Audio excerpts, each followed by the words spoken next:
Hi guys. Benz. Yeah, Come here, touch me. coming. Oh, Noli Me Tangere, which roughly translates to touch me not. So tonight, Lim and I will be presenting or will be discussing Noli Me Tangere, which is a very famous novel written by our national hero, Jose Protasio Rizal Mercado y Alonso Rialanda. Hey, let's go. So before we start, let's have a little energizer. So we call this game Touch Me or Touch Me Not. So the mechanics is simple. I will read a statement and state a specific body part. So if the statement is not about Noli Me Tangere, then you touch that specific body part. And if the statement is about Noli Me Tangere, then do not touch that specific body part kay kanang no limit tangere man siya about, so touch me not, so dili me touch. Then if dili siya no limit tangere, then you may touch. So um first guy, trial.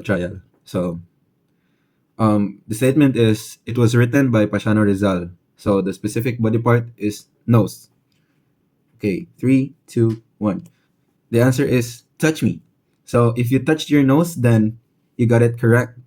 Noli Me Tangere is not written by Pasiano Rizal, but rather written by his brother, Jose Rizal, as we all know, of course. So now let's proceed to the game proper. So the first statement is, the main character is Jose Rizal. Touch your ears if it's not Noli Me Tangere, and then don't touch your ears if it's Noli Me Tangere. Okay, 3, 2, 1. The answer is touch me. So if you touched your ears, you're correct. The main character is not Jose Rizal. It's Crisostomo Ibarra, which we will be talking about more later. So, next statement. Maria Clara is based from a real person, and the specific body part is your shoulders. 3, 2, 1. The answer is touch me not, which means it's true. Maria Clara is based from a real person who is Leonor Rivera, the true love of Jose Rizal. And next, the title Noli Me Tangere is from the Bible. Touch your stomach if you think it's not true, and do not touch your stomach if you think it's true. So, 3, 2, 1. The answer is touch me not. So, surprise. Ang title na Noli Me Tangere, which means touch me not, is from the Bible. And lastly, El Filibusterismo is a prequel to Noli Me Tangere. So, kamay sa dibdib, touch your left chest if you think that it is not Noli Me Tangere, and do not touch your left chest if you think it's Noli Me Tangere. So, 3, 2, 1. The answer is touch me. So, El Filibusterismo is not a prequel to Noli Me Tangere, but rather it is a sequel to Noli Me Tangere. So now you know. So now let's proceed to the actual discussion. We will first talk about Jose Rizal's background, second, the historical context of the Philippines, third, overview of the novel, fourth, cover symbolism, fifth, the characters, and sixth, the plot summary. Jose Rizal was born in June 19, 1861 in Calamba, Laguna. He was a national hero, a doctor, writer, and a reformist who fought for peaceful change during the Spanish colonization. His major works, Noli Me Tangere and El Filibusterismo, exposed the injustice and abuses of the Spaniards. Rizal was unfortunately executed on December 30, 1896, in Bagumbayan, also known as Luneta Park. In historical context, the Philippines endured over 300 years of harsh Spanish colonial rule with exploitation and discrimination. Filipinos suffered social inequality, abuse by powerful friars, economic hardship, and widespread discontent. European Enlightenment ideas influenced Filipino intellectuals like Rizal, leading to a reform movement. Rizal and other reformists advocated for peaceful changes and greater representation, exemplified by the publication of Noli Me Tangere in 1887 to expose colonial abuses. Noli Me Tangere, which roughly translates to Touch Me Not, is a Latin phrase used by Jose Rizal as a title for his first novel, was actually from the words used by Jesus Christ to Mary Magdalene when he saw him resurrected from the dead. John 20:17, King James Version, Jesus saith unto her, Touch me not, for I am not yet ascended into my Father, but go to my brethren, and say unto them, I ascended unto my Father and your Father, and to my God and your God. Rizal compared the Philippines under Spanish rule to a diseased body, a cancer that no one dares to touch or cure. The title represents how the government and church refuse to face the truth about their abuses and corruption. In the Bible, Jesus said, Noli Me Tangere, to Mary Magdalene after his resurrection, symbolizing spiritual awakening and renewal. The story Noli Me Tangere revolves around Crisostomo Ibarra, who returns to the Philippines after studying in Europe and discovers the injustices and corruption in his country. It portrays the struggle of Filipinos for dignity, freedom, and justice. So let's imagine that boy right there is Jose Rizal. And after finishing his medical studies in 1855 at the Universidad Central de Madrid, Rizal was able to finish the manuscript of Noli Me Tangere in 1887. However, to keep up with the very expensive publication costs, Rizal has to remove some chapters of the novel to reduce the number of pages. But before we continue the story, let's talk about the people who contributed in publishing the novel Noli Me Tangere. First, we have Pasiano Rizal Mercado y Alonzo Realonda. He is Jose Rizal's elder brother, acting as his guardian, financier, and protector, arranging and funding his education in Spain and providing financial support. Next, we have Maximo Viola, a propagandist, a writer, revolutionary leader, and a doctor from Bulacan, Philippines, known as the best friend of Jose Rizal in Europe, primarily the financial backer who made the publication of the novel Noli Me Tangere possible. And so, with the help of his friends, na sila kwarta, yay! Makapublish sila. And Rizal was able to print 2,000 copies of the novel in Berlin. He sent some of his copies to his friends in Madrid, to Ferdinand Blumentritt, and to the Philippines. Meanwhile, in the Philippines, mga tao to, napanik na sila kay how dare this Rizal person insulted the church, di ba? How dare they insult their religion, their beliefs, and how dare he insulted the Spanish and their government, how they run the people. How dare he, sila. And the Archbishop of Manila immediately announced it as scandalous, blasphemy. But you might be wondering, how did the novel reach the Philippines? Well, it was because of Jose Mabasa, known as the Patriot, a hero smuggler and a friend of Jose Rizal. He was fairly known as a successful merchant whose monetary donations allowed for the smuggling of Dr. Jose Rizal's novels into the Philippines. Now, let me tell you a story about how the novel Noli Me Tangere was distributed in the Philippines. According to reports, the Filipino travelers who served as couriers were instructed to disembark the ship without the books, which were usually hidden in the coal bin of the ships. They would then hire a carretela, or a carriage, where the books, usually placed inside sacks, would then be loaded into. Afterwards, they would pretend to forget something on the ship. They would ask permission from a crew member to walk back to the ship, leaving the sack in the carretela. After some time, the cochero, or coach, of the carriage would inspect the sack and find the books. He would either dispose of them or leave them, and another arranged carretela would pick up the sack for people to freely get copies, thus disseminating them into the Philippines. So now let's proceed to the cover page symbolisms. So in the cover page of Noli Me Tangere, we can see 10 prominent nga kanang symbolisms. So the cover page is made by Jose Rizal himself, and he intended to draw these figures or symbols in order to portray the meaning or the reason behind why he wrote Noli Me Tangere. So First is we can see a silhouette of a woman that is identified as Maria Clara. So, second is a cross, and then bay leaves, the year 1887 written behind the Noli Me Tangere strip, and then a burning torch, a sunflower, a bamboo stalk, chain and whip, a helmet, and hairy friar legs. So, first is the silhouette of a Filipina, often identified as Maria Clara. It represents the ideal Filipina, which is modest, faithful, and pure. She symbolizes the Inang Bayan, oppressed and silenced by colonial rule. So, she embodies the Filipino nation itself, oppressed yet dignified, silenced yet enduring. So, Rizal used her image to show how colonialism victimized not only individuals but also the moral and cultural identity of the Philippines. Her silhouette on the cover reminds us that the fate of women during that time mirrors the fate of the country under Spanish rule.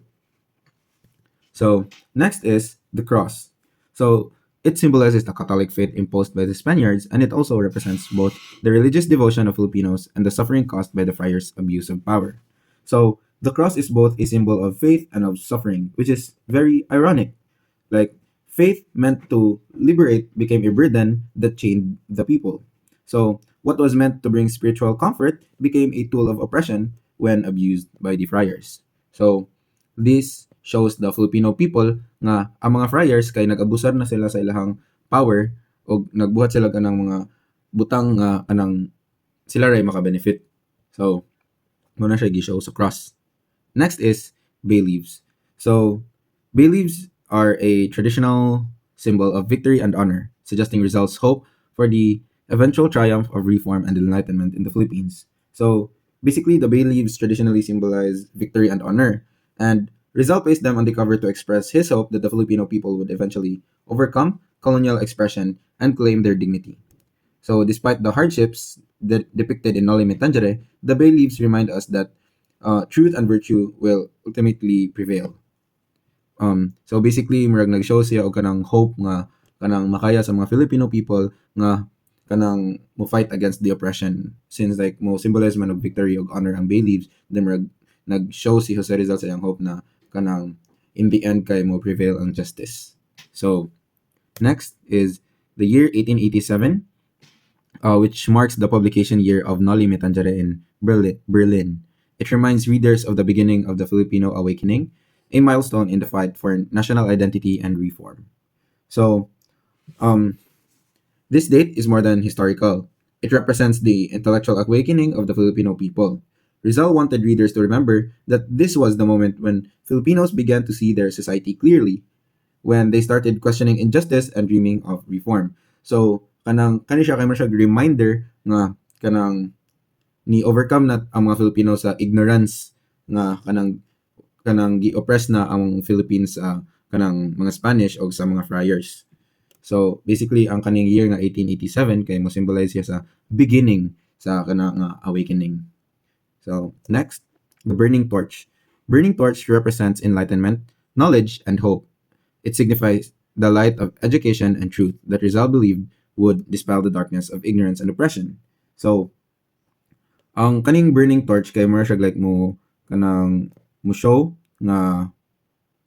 siya nga kanang like ang mga Filipino people kay kanang kaya nila nga ma-educated. Mo show siya sa like passion sa Filipino people nga kanang makabalo sa kanang kahimtang sa Philippines. So kanang mo show pod siya sa kanang light, no, mo show siya light or murag hope nga makadispel sa darkness nga gibring sa ignorance and oppression. So mura siya like kanang murag enlightenment gihapon in a way. So next is sunflower. So the sunflower symbolizes devotion and resilience. Sunflowers turn toward the sun, just as Filipinos turn toward enlightenment and progress. So sunflowers are known for turning towards the sun, di ba? So murag nag-symbolize ni siya og faith og kanang resilience. So sa context sa Noli Me Tangere, ang sunflower kay nagrepresent sa Filipinos who seek knowledge and truth. So like always sila nga naglook towards the light despite living under the shadow of tyranny. So Rizal's choice of this flower conveys optimism and the enduring strength of the Filipino spirit. And then, next is the bamboo stalk, which also signifies ang Filipino spirit pod o ang resilience. So, bamboo stalks signify the resilient spirit of the Filipino people, able to bend but never break under hardship and foreign domination. So, kabantay mo nga, like, kanang, ang bamboo, like, kanang, bisag sagpa na kayo ang hangin kay mo bend jud siya og dili siya mabalik. So, kanang, mersyag ang Filipino people pod nga nag-endure sa adversity without losing their identity. So, bisan pag unsa nagikagian sa mga Pinoy kay kon gyapon like kanang proud gyapon sila sa ilahang kanang identity. So, bamboo is a quintessential Filipino symbol of strength and flexibility. So, Rizal used the bamboo to remind his readers that resilience, patience, and adaptability are vital virtues in the struggle against colonial oppression. So, more na be resilient and stick together. Mo na gi-show sa kanang bamboo stalks there sa cover page. So, next is chain and whip. So, these are emblems of slavery and cruelty, representing the physical and psychological oppression inflicted upon Filipinos by colonial and clerical authorities. So, um, kanang ang kaning chain and whip kay they stand for the suffering of Filipinos under the harsh rule of friars and colonial officials. So Rizal included these images to emphasize the physical and moral torture endured by the people, like kanang forced labor, unjust punishments, and then like sa paman, social degradation, kanang oppression. So also, ang kanang broken chain pod kay mura pod siya mo hint o kanang liberation or like freedom no, like the desire to break free from oppression and like kanang murag ang will sa mga Filipino people nga kanang mo gain og independence.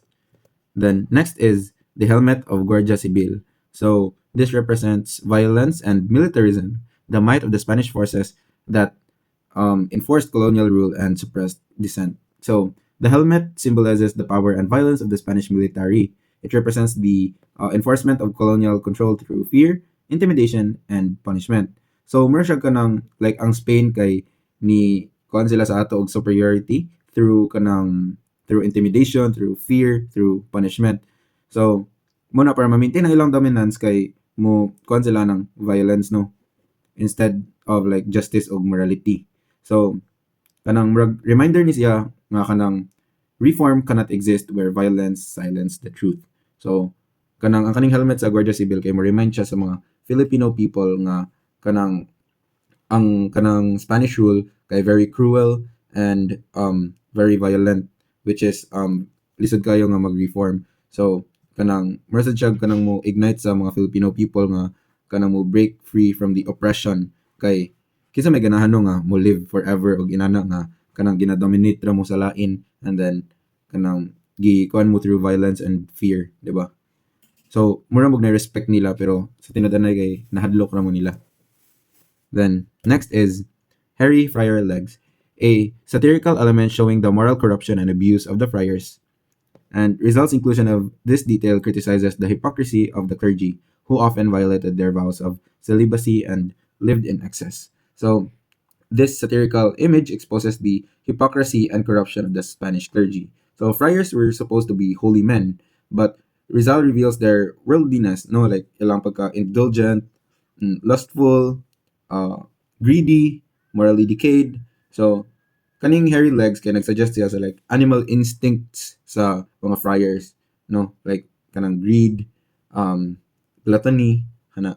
So mura sa niya gimock ang false sanctity of those who claim to be God's representatives. So mura siya kanang iyang gi-mock ang mga friars ba na supposed to be saintly kay kanang representative sila ni God, pero in reality ang mga friars kay they're very much like wild animals. So that's it for the cover page symbolisms. Now let's proceed to the characters of Noli Me Tangere. So first, let's start off with the main character, Juan Crisostomo Ibarra y Magsalin. So he is famously known as Crisostomo Ibarra. So he is the son of Don Rafael Ibarra, which is a Filipino businessman. He the richest man in San Diego. So he studied in Europe for 7 years, and he is the fiance of Maria Clara. Some sources say that he is a reflection of Jose Rizal. And next is his fiancee, Maria Clara de los Santos y Alba, or um, mostly known as Maria Clara. So Maria Clara is raised by Capitan Tiago, which is the Cabeza de Barangay of San Diego. So what is Cabeza de Barangay? Cabeza de Barangay just means the chief of barangay. So Capitan Tiago is the chief of Barangay San Diego. So Maria Clara is known to be the most beautiful and widely celebrated girl in San Diego. She is the legitimate daughter of Father Damaso. She is a character inspired by Rizal's true love, Leonor Rivera. So next is Don Rafael Ibarra, the father of Crisostomo Ibarra. He is the richest man in San Diego and is also the most virtuous and generous man. So he is a critic of the corrupt practices of the Spanish friars. He also earns the anger of the vitriolic Father Damaso, who accuses him of sedition and heresy. And he dies in prison before his name can be cleared when Padre Damaso accused him of heresy. So kanang gi-accuse siya ni Padre Damaso og heresy, then napriso siya, and before pa niya na-clear iyang name kay namatay siya sa prison. And then his remains are buried in the Catholic cemetery in the town of San Diego. However, iyang remains kay kanang gipa dig up ni Padre Damaso para ibalhin sa Chinese cemetery tungod sa iyahang status as a heretic. So, next na pod is Capitan Tiago or Don Santiago de los Santos. So, he is a Filipino businessman and the cabeza de barangay of the town of San Diego. So, he is a chief of barangay. So, he is also the father of Maria Clara. He may not be the biological father of Maria Clara, but he took care of Maria Clara. He is a good Catholic friend of the Spanish government and considered as Spanish by colonialists. So rich Filipino, he represents rich Filipinos that oppress fellow countrymen. Next is Doña Pia Alba, which is the wife of Capitan Tiago and the mother of Maria Clara. She died giving birth to Maria Clara, which in reality she was raped by Damaso.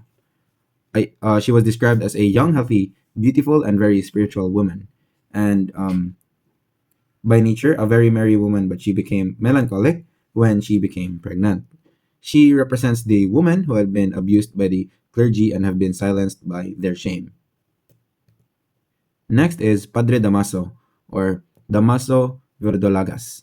So, Padre Damaso is a Franciscan friar, the former parish curate of San Diego, and is a notorious character who is cruel and speaks with harsh words. So, he is the real father of Maria Clara, as he raped Doña Pia Alba. And he is a sworn enemy of Rafael Ibarra. And Padre Damaso symbolizes friars during Rizal's time who are abusive and oppressive. Next is Elias. Elias is Ibarra's mysterious friend and ally. He wants to revolutionize the country and be freed from Spanish oppression.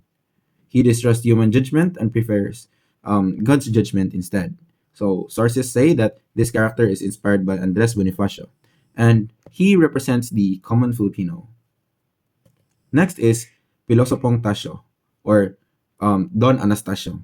So seeking for reforms from government and symbolizes the educated Filipinos.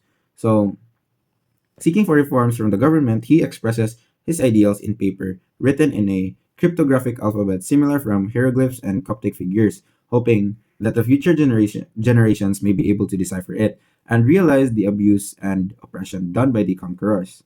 The educated inhabitants of San Diego labeled him as Pilosopong Tasio o Tasio el Loco, which means insane Tasio, due to his exceptional talent for reasoning. So, murag unorthodox kayo ang ihang reasoning and like kanang katupod nga iyang i-express ang iyahang kanang pagseek og reform sa government through writing cryptographic alphabet, which is a very weird or in other words like unorthodox way to portray your ideals. So that's why he got called Pilosopong Tasio or Tasio el Loco. Next is Narcisa, also known as Sisa. She is the deranged mother of Basilio and Crispin, and described as a beautiful and young woman. She is a she personified the suffering of the motherland no nga kanang despite loving her children very much, she cannot protect them from the beatings of her husband Pedro. So like mas ni show sa kanang suffering sa motherland nga kanang bisag unsa ka love ang iyang children kay di niya kaya ma-protect from the oppressors. So Narcissa is named after Rizal's older sister Narcissa. So next is Crispin, which is Caesar's favorite son. He is 7 years old and he got unjustly accused for stealing money from the church. So when Padre Salvi and the head sacristan wasn't able to uh, take back the money that they accused Crispin for stealing, they killed him. And then next is Basilio. So Basilio is Caesar's 10-year-old son. So he is a acolyte tasked to ring the bells for the Angelus. So acolytes means like a servant of the clergy, or like not a servant but like someone nga like kanang mutabang sa clergy, or kanang do something for like kanang ceremonial activities like kanang angelus. So he faced the dread of losing his younger brother and falling of his mother into insanity at a very young age. And their story was based on the true tale of Crisostomo brothers of Hagonoy, Bulacan. So according to historical accounts and the writings of historian Gregorio F. Zaide, Rizal based the tragic story of Sisa's son on a real incident involving two brothers from Hagonoy, Bulacan. So basically, their family represented the innocent who were wrongly accused of crime they did not commit. So next is Padre Hernando de la Sibila. He is a Dominican friar described as short and has fair skin, and he is instructed by an old priest in his order to watch Crisostomo Ibarra. He is often cool and intelligent, especially when correcting the other friar, Padre Damaso of his pretentiousness. And he also symbolizes the liberal friar. So, bisag liberal siya, kay kanang he would rather stay in the background rather than incur the wrath of the other priests in power. So, aware siya na kanang dagag injustices no nga kanang gibuhat sa mga natives, pero dili siya mo do anything to change it, kay all he cares about is getting his congregation in power. So basically liberal siya, aware siya sa mga wrongdoings, dili siya tigbuhat, pero he just let it be. Char. Next is Padre Bernardo Salve. So he is a Franciscan curate of San Diego, secretly harboring lust for Maria Clara. He is described to be very thin and sickly, and it is also hinted that his last name Salve is short for salvaje, meaning bad. So like it hint like Mershag naghint sa fact na kanang he is willing to kill an innocent child, which is Crispin, just to get his money back. Though there was not enough evidence that it was Crispin who has stolen his two onzas, he was still willing to kill a child just for some amount of money. So he also manipulates people to get what he wants. So he is also one of the friars that symbolizes the actual friars during Rizal's time, wherein ang mga friar kay oppressive no and abusive. So next is El Alferez or Alperez. So he is the chief of the Guardia Civil, the mortal enemy of the priest for power in San Diego, and the husband of Doña Consolacion. So he shares rivalry with priests, particularly Padre Salvi, and frequently has violent fights with his wife. He represents the officials of the state who frequently had power struggles with church officials. So sometimes ang mga church officials kay sila na ang kanang mga powerful people nga murag nananon sila yung more power than the actual nga kanang government officials. So next is Doña Consolacion. Doña Consolacion is the wife of Alferez, and she is known as La Musa de los Guardias Civiles, or the Muse of the Civil Guards, or La Alfereza. So she is a former laundrywoman who passed herself as a peninsular and best remembered for her abusive treatment of Sisa. So she pretends not to know Tagalog and often uses Spanish words even if she does not know the meaning of it. Basically, like, racist siya against sa iyang own blood. So, dili niya kanang tanggap ang kanang Filipino blood. That's why Mershag nagpretend to be like Spanish, no, or like at least like nagpretend siya nga Spanish descent siya. So, Doña Consolacion symbolizes the Filipinos in our society who are ashamed of their own race and nationality. Next is Doña Victorina de los Reyes de Espadana. So she is the wife of Don Tiburcio and an ambitious Filipina who classifies herself as a Spanish and mimics Spanish ladies by putting on heavy makeup. She symbolizes those who have a distorted view of their identity. So similar ra sila ni Doña Consolacion nung kanang tanaw sa ilang self kay kanang taas na kayo nga kanang ilang gidegrade ang mga Filipino people. That's why they try to mimic kanang Spanish people kay they think that Spanish are kanang mas powerful kaysa sa mga Filipinos. So yeah, racist sila silang self. Then next is Don Tiburcio Espadanya, who is a Spanish quack doctor and is limp. He is also submissive to his wife, Doña Victorina, and he is a timid and rarely joins in a conversation type of person. So, um, he represented the ignorant Spanish whose foolishness the other Spaniards tolerated, often resulting in disastrous consequences. So basically in real life, represent niya ang mga ignorant na mga Spanish nga kanang gi-tolerate ra sa Spaniards ang ilang foolishness. Then next is Teniente Guevara, which is a close friend of Don Rafael Ibarra. So he was the one that revealed to Crisostomo how Don Rafael Ibarra's death came about. And he is a morally upright he is a morally upright man of Spanish descent and the lieutenant of the Guardia Civil. And he is open like about his support with the Ibarras and is vocal about his dislike of Father Damaso's control. So basically, kuha siya like more close friend sa mga Ibarra. So he holds a deep respect for Don Rafael Ibarra. So he later made efforts to protect Don Rafael's son, which is Crisostomo, after he came home from Europe.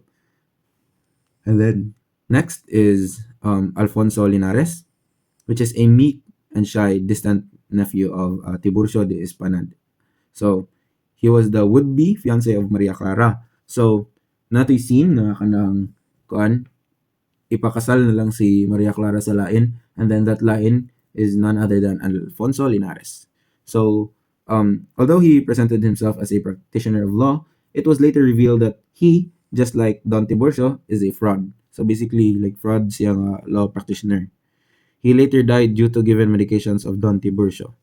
And he represented the young Spaniards who came to the Philippines hoping for a better life than their motherland. So ni-represent siya sa mga kanang young Spaniards sa unang time nga kanang nilarga sa Philippines for more opportunities and to like for like, better life compared sa life nila sa ilang motherland.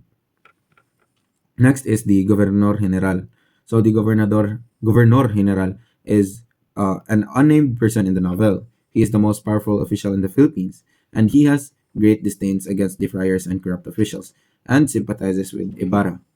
So he is second only to the king, and he represents the typical Gobernador Generals of the Philippines who would often disdain the power that friars had. So kani siya kay nag-occupy sa second most powerful rank in the colonial government, second only to the king. So powerful din siya nga person, and then to think nga kanang mo sympathize siya pod ni Ibarra kay kanang that just shows nga maayo siya nga Governor General. So next is Don Filippo Lino, which is the vice mayor of the town of San Diego. He is the leader of the liberals, and he despises the idea of spending lavish amounts of money on the numerous religious feast days. So kanang representative ni siya sa younger o kanang less religiously shackled generation in San Diego. Then like kanang siya po ang like leader sa mga liberals. So basically kay kanang siya yung head or nag-lead sa mga tao nga kanang wala na sila gi-chain sa kanang religion. And then he also despises the idea of spending lavish amounts of money on the numerous feast days that mark the religious calendar kay kanang sa tanaw niya kay wasteful and burdensome sa mga citizens ang feast day. And then lastly, kay his words, however, fall on deaf ears as he is only deputy mayor, and the mayor himself is a dedicated follower of the Catholic Church and the de facto mouthpiece of the friars.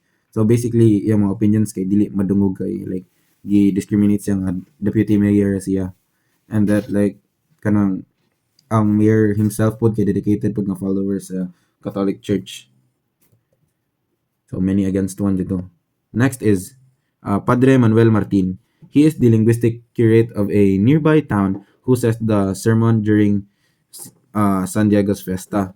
So basically katong sa fiesta sa San Diego sa story kay kanang siya ang nag-say sa sermon natong time.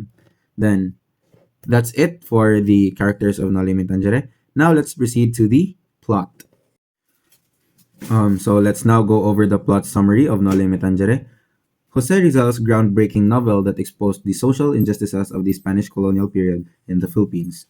So, the story begins with Juan Crisostomo Ibarra, a young Filipino who returns home to the Philippines after studying in Europe for 7 years. He is then welcomed by Capitan Tiago, a wealthy and influential man, during a grand dinner attended by priests and government officials. At the dinner, one of the friars, Padre Damaso, publicly insults him, revealing deep resentment toward the Ibarra family. At the dinner, Ibarra learns that his father, Don Rafael Ibarra, has died under tragic and suspicious circumstances while he was away. Later, Ibarra discovers the truth.